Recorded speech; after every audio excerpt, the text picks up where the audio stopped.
আসসালামু আলাইকুম। আমি লক্ষ্মীপুর কমলনগর থেকে এসেছি। লক্ষ্মীপুর ৪ নম্বর আসন যুবদল, বাংলাদেশ জাতীয়তাবাদী যুবদল।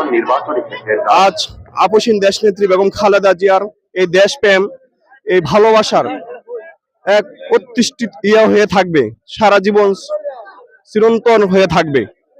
আজকে কোটি কোটি মানুষ এখানে এসেছে, লাখ ছাড়িয়ে গেছে।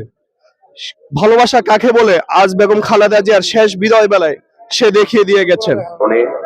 আমরা এই কষ্টময় হৃদয় বিদারক সময়েও এটা মেনে নিতে হচ্ছে না, তাও সৃষ্টিকর্তার হিসাব, এটাকে মেনে নিতেই হবে। আমরা এই দুঃখ কষ্টকে রুমন্থিত করে আগামী দিনের যে দেশ নায়ক তারেক রহমান, ওনার হাতকে শক্তিশালী করার জন্য সমগ্র বাংলাদেশ জনগণ আমরা ঐক্যবদ্ধভাবে আমরা আগামী দিনের প্রধানমন্ত্রী হিসাবে ওনার মায়ের মতন, ওনার বাবার মতন দেশ গড়ার কারিগর হিসাবে আমরা ওনাকে বিবেচিত করবো ইনশাআল্লাহ।